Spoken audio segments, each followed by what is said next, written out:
și pajiștea, unde din imposibil ai construit o punte.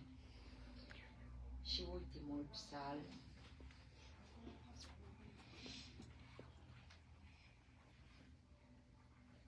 Sfântul Gheorghe. Pe pajiștea îmbânzită de oasele barbare, cresc azi în pârcuri, cercuri, brândușe liliachii, culese dimineața de păgânele fecioare și de perechi de îngeri trimiși, care să fii tu însuți te îndeamnă. Soarele iarăși scade, lumina și așteptarea în proroci ferestre. Aici se adună în martie naiadele grămade, se tânguie întunericul și-ar vrea să treacă peste ce-n sacra cartea stelelor de veacuri este scris.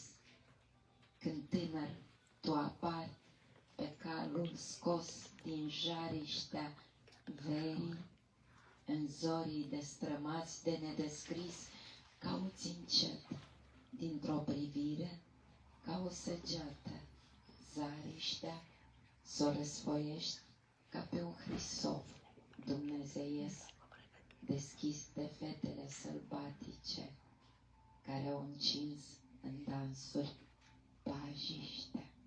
Vă mulțumesc foarte mult!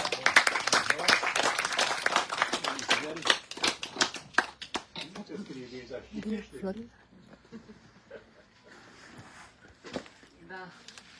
Stai. Să facem și o poză. Mulțumim foarte mult. Eu mulțumesc. Oh, ce flori superbe. Aici, care fiecare dată de câte ori vin la noi. Așteptăm cu mare drag. Și următorul volum. Mulțumesc. Sunt convinsă că o să vii tot la noi. Vezi? Asta apropo de legea atracției universale și de lipirea care s-a întâmplat în această seară. Da, deci lacrimi de fiecare dată. Da, lacrimi, emoție, dar este o emoție frumoasă. Și îți mulțumim, Lorela, pentru invitație.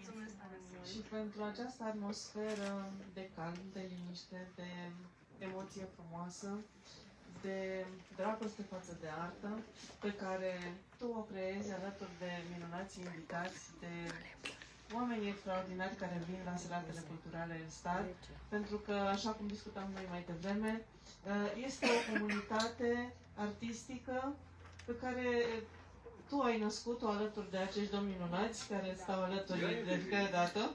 Da, ea este de bine. Împreună, deci am reușit să... Și noi îți mulțumim pentru această atmosferă și îți dorim mult succes în continuare. Și cu editura Elstar am aflat în această seară că s-a lansat editura Elstar alături de domnul Dochia. Felicitări! Să fie într-un cer bun. Așteptăm invitații la lansare, iată, să venim și în calitate de admiratori ai altor scriitori și ai altor oameni deosebiți ai comunității tale, nu doar ca invitați să lansăm și să vorbim despre cărți. Mulțumim încă o dată, vă mulțumim și dumneavoastră și vă invităm la discuții cu autoarea. Dacă aveți întrebări să le adresați, dacă nu, autografe și schimbări de impresii. Mulțumim frumos! Mulțumesc!